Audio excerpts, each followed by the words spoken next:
Hello and welcome back to another episode of Tom's Podcast. I'm truly grateful to have you here with me today. Whether you're listening from your favorite coffee shop, on a walk, or from the quiet corner of your home, thank you for choosing to spend these next moments together.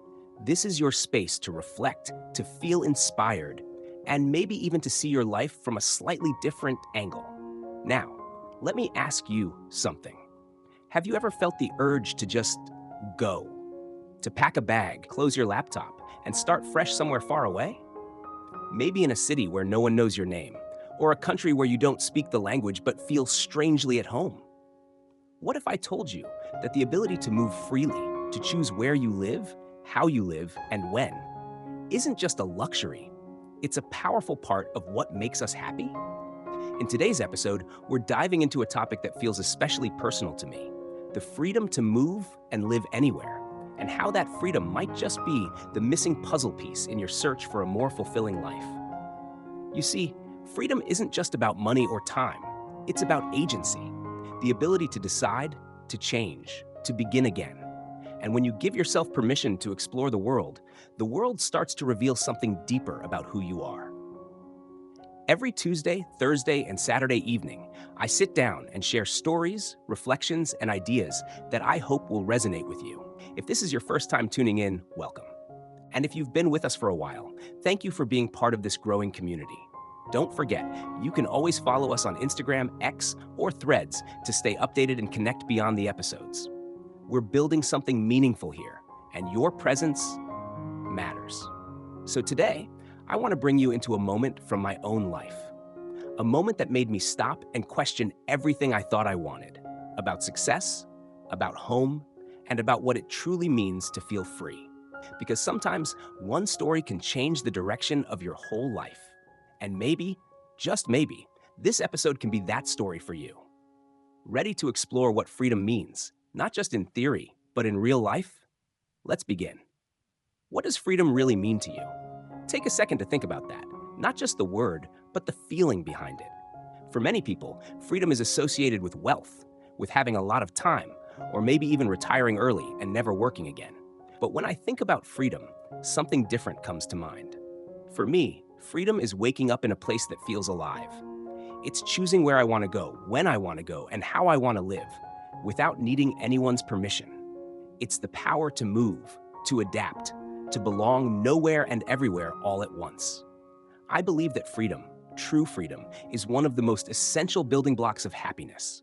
Not the fleeting kind of happiness that comes from a new purchase or a weekend getaway, but the deep kind. The kind that comes from knowing you're living life on your own terms. And one of the most overlooked forms of this freedom is mobility. The ability to choose where you live, to change your surroundings, to respond to your own needs and desires. Not because someone told you to, but because it aligns with who you are becoming. Think about it. What if you could wake up tomorrow in Paris and next week be sipping tea in a quiet mountain town in Japan? What if you didn't need to justify those choices to anyone? What if your life wasn't tied to a single location, a single expectation, a single script? Wouldn't that open up space for joy, for self-discovery, for growth? When I first started traveling, it wasn't because I had it all figured out. Quite the opposite, actually. I was feeling stuck. Life felt predictable, safe, but suffocating. I remember sitting in my apartment one night, staring at the same four walls I had seen for years. Everything was fine. I had a stable job, good friends, a routine, but deep down, something was missing. I craved movement. I wanted to see who I was outside of everything I already knew.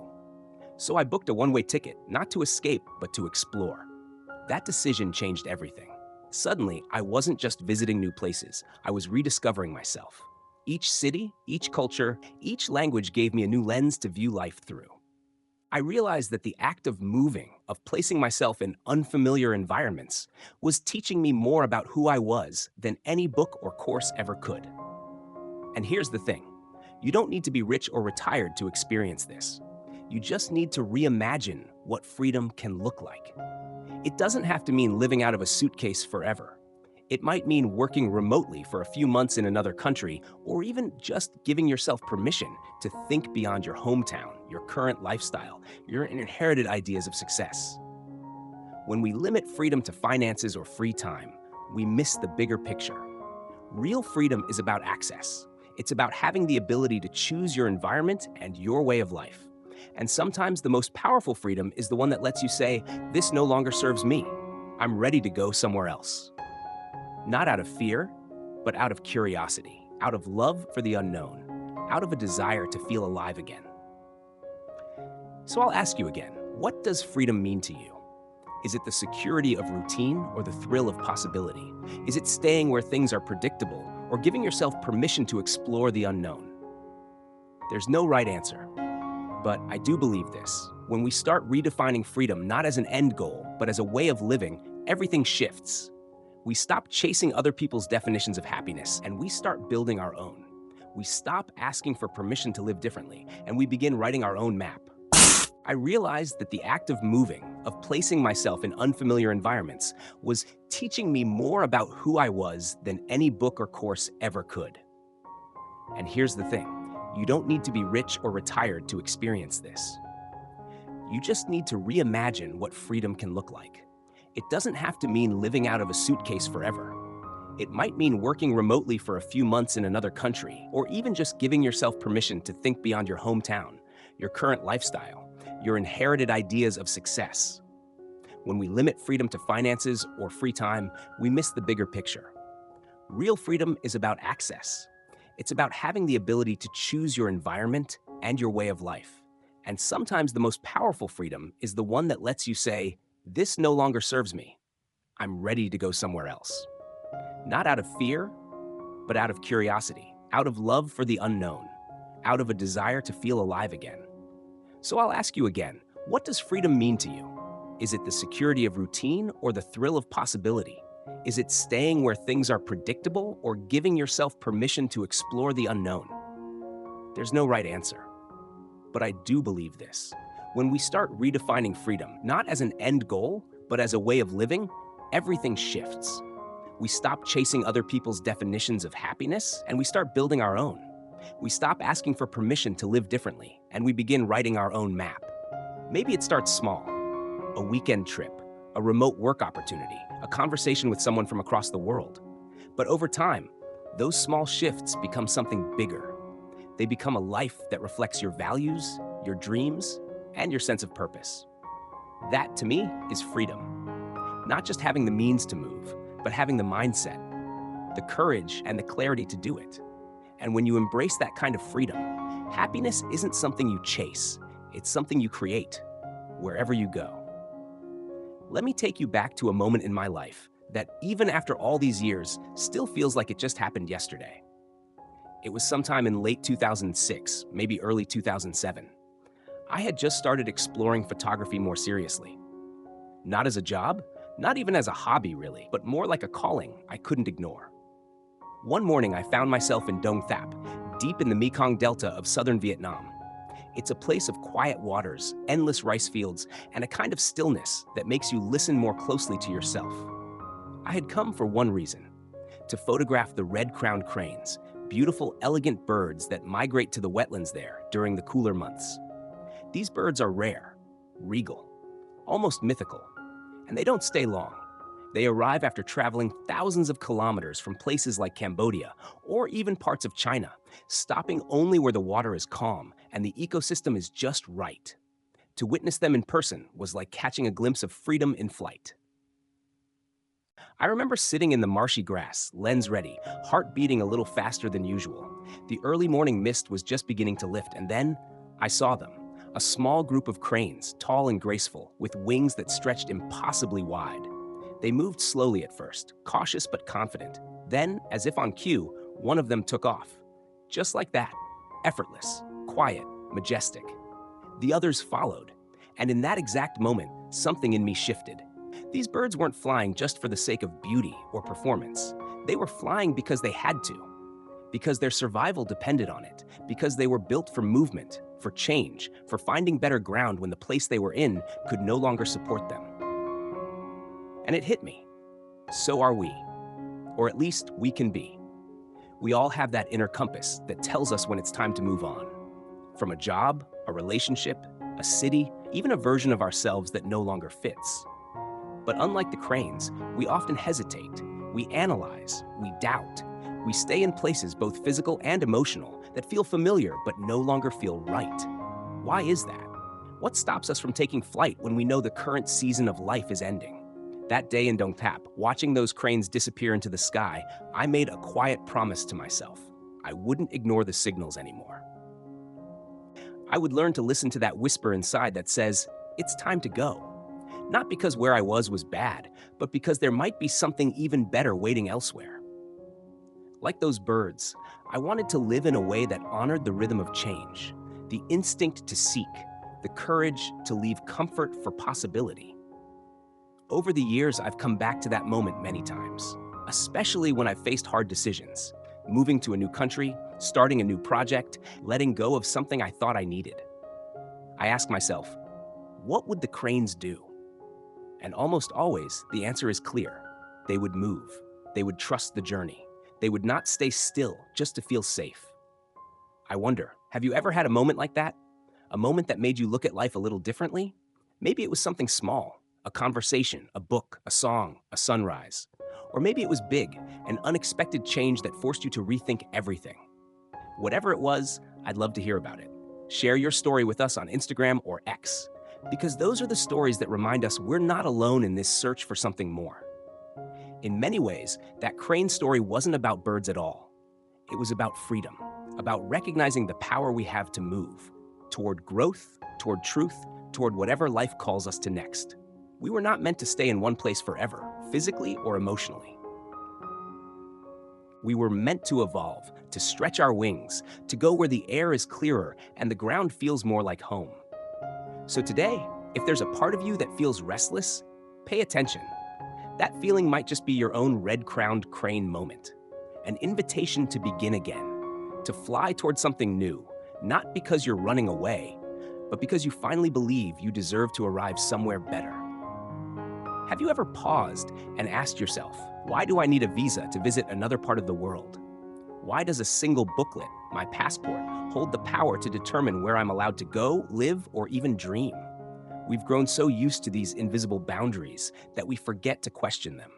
Borders, nationalities, and cultural labels, these are not natural laws of the universe. They are human inventions. Constructs passed down over centuries that continue to shape and often limit the way we live, the way we see others, and even how we see ourselves. When we're born, we're immediately assigned a label, a nationality, a citizenship, a place in this world. Before we even take our first steps, society begins to draw a box around us. You're American, you're Vietnamese, you're African, you're from the East or the West. And from that moment on, those boxes, those labels, follow us everywhere. They determine our mobility, our rights, our access, and even our perceived value in the eyes of the world. But what if we took a step back and asked, who decided these rules? Why do some passports allow their holders to travel freely to 180 countries, while others barely make it past their own borders? Why is a line drawn on a map enough to separate communities, families, and opportunities? These are not questions meant to spark anger, but reflection. Because once you see these invisible fences, it becomes hard to unsee them.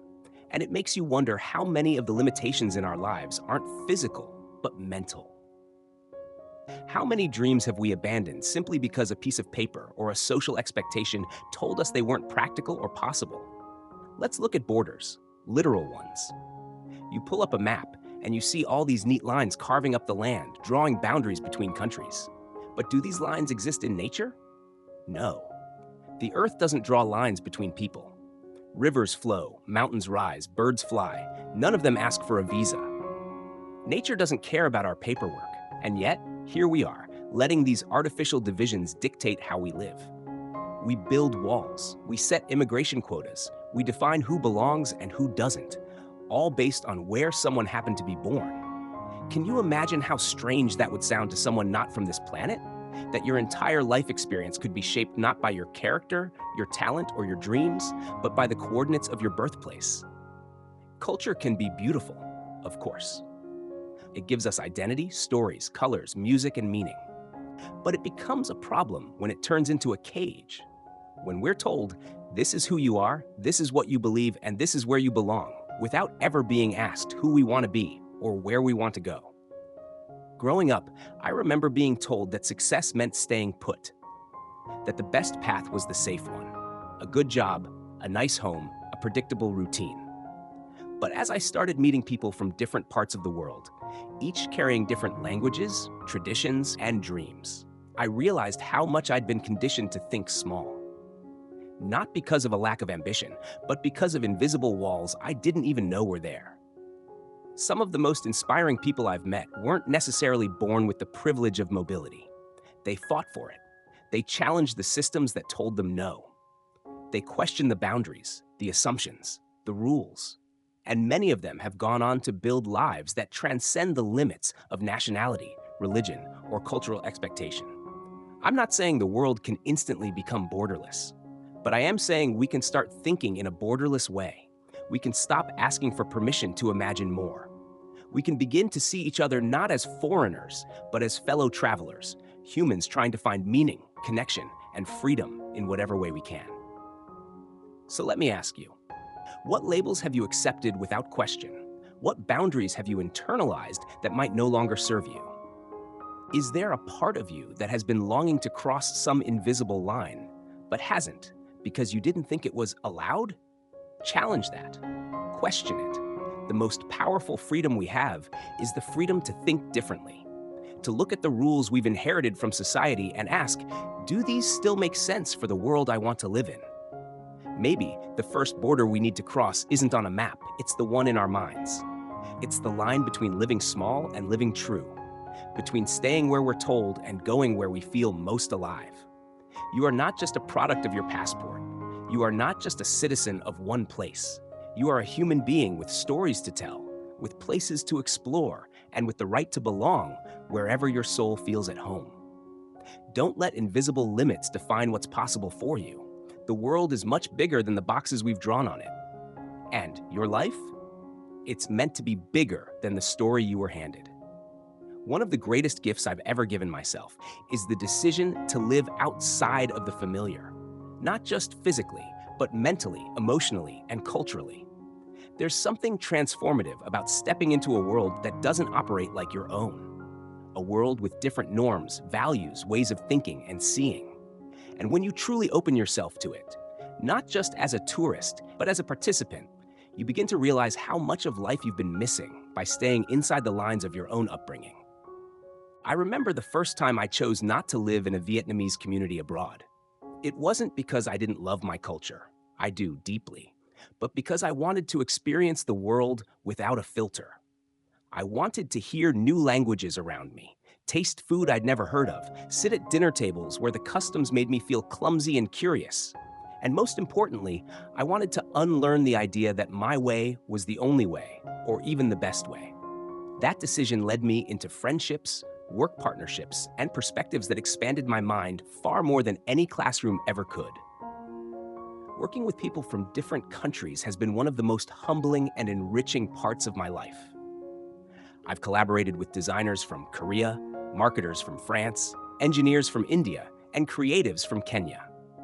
Every project taught me something, not just about the work, but about how people approach problems, relationships, and life itself. Some cultures value efficiency above all. Others prioritize harmony, or storytelling, or boldness. There's no universal formula, and that's exactly the point. The more you experience, the more adaptable, empathetic, and resourceful you become. Living without borders doesn't mean you lose yourself. It means you find more of who you truly are, through contrast, through connection, through change. But here's the key: integration without dilution, or as we say in Vietnamese, Hoa Nhup Nhưng Không Hoa Tan. This phrase has stayed with me through every country, every community, every conversation. It's a reminder that you can absorb without disappearing, that you can carry your culture with you, not like baggage, but like a gift.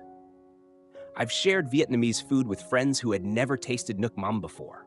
I've taught people how to say simple phrases in my language.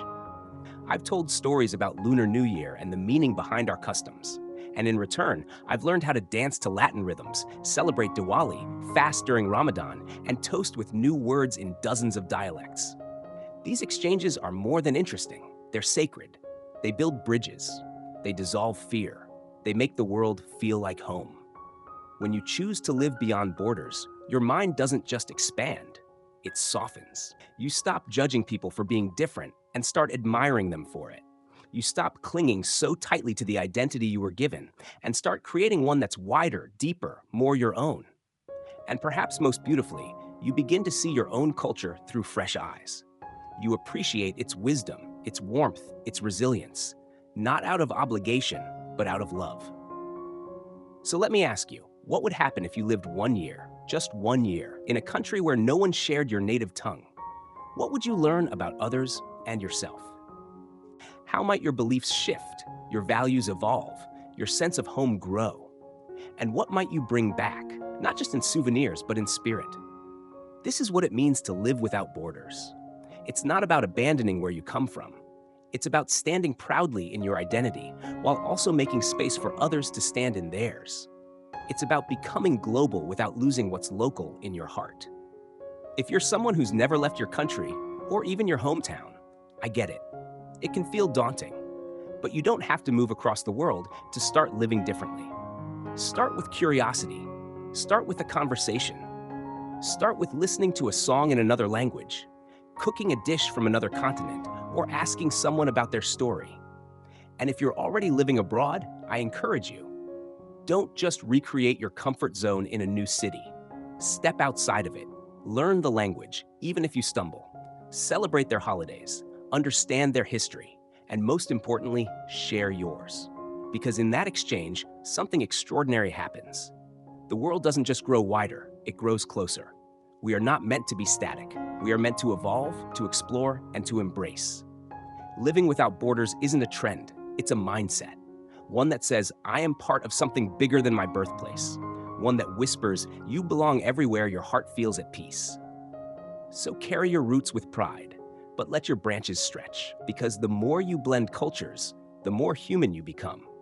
And in a world that often tries to divide us, living without borders may be one of the most powerful forms of unity we can choose. Today, we've explored something deeper than just travel or location. We've explored the meaning of movement as a form of freedom, the freedom to choose where you live, who you become, and how you design your life. Because true happiness isn't just about being comfortable, it's about being free. Free to listen to your instincts, free to follow your curiosity, free to say, this is not enough for me anymore, and to chase a life that feels more aligned with who you are and who you're becoming. The freedom to move, physically, mentally, emotionally, isn't a luxury reserved for the few. It's a right we all deserve to reclaim in our own way. For some, it's buying that one-way ticket. For others, it's the decision to finally apply for that job abroad, to learn a new language, or even just to start imagining that life could be different. And it begins with a question: what does freedom mean to you? So let me ask, what step can you take this week to move closer to your version of freedom? It doesn't have to be big. Maybe it's researching a new country. Maybe it's starting a remote side project. Maybe it's simply journaling about the places that make your heart feel alive. Whatever it is, I encourage you to take that step. Because the more you blend cultures, the more human you become. And in a world that often tries to divide us, living without borders may be one of the most powerful forms of unity we can choose. Today, we've explored something deeper than just travel or location. We've explored the meaning of movement as a form of freedom. The freedom to choose where you live, who you become, and how you design your life. Because true happiness isn't just about being comfortable. It's about being free. Free to listen to your instincts, free to follow your curiosity, free to say, this is not enough for me anymore, and to chase a life that feels more aligned with who you are and who you're becoming. The freedom to move, physically, mentally, emotionally, isn't a luxury reserved for the few. It's a right we all deserve to reclaim in our own way. For some, it's buying that one-way ticket. For others, it's the decision to finally apply for that job abroad, to learn a new language, or even just to start imagining that life could be different. And it begins with a question: what does freedom mean to you? So let me ask, what step can you take this week to move closer to your version of freedom? It doesn't have to be big. Maybe it's researching a new country. Maybe it's starting a remote side project. Maybe it's simply journaling about the places that make your heart feel alive. Whatever it is, I encourage you to take that step. Because waiting for the perfect time often means never starting at all. And sometimes the most powerful changes begin with the smallest decisions. We've talked today about personal stories, invisible limits, cultural exchange, and redefining success. But at the core of it all is one idea. You have more control over your life than you've been led to believe. And when you reclaim that control, when you step outside the borders that society, fear, or habit has drawn around you, you start building a life that's not just successful, but soulful. If this episode sparked something in you, an idea, a question, even a quiet sense of possibility, I invite you to keep the conversation going. What does a borderless life look like for you? What fears are holding you back from exploring it? Share your thoughts with me on Instagram, X, or Threads. Let's build a community of curious, courageous people who are ready to live life on their own terms. And remember, Tom's Podcast drops new episodes every Tuesday, Thursday, and Saturday evening. Make sure to follow us on your favorite platform so you never miss a moment of inspiration or reflection. Again, you can find us on Instagram, X, and Threads. We'd love to hear from you. If you found value in today's episode, please consider liking, sharing it with a friend who needs to hear this, or leaving a comment to let us know what resonated most. Your support doesn't just help the podcast grow, it helps us reach more people who are ready to begin their own journey toward freedom and fulfillment. Thank you for spending this time with me. I hope you leave this episode not just with new thoughts, but with new energy. There's a whole world out there, and it's waiting for you. Until next time, keep growing, keep moving, and above all, keep choosing the life that feels right for you. I'll see you in the next episode.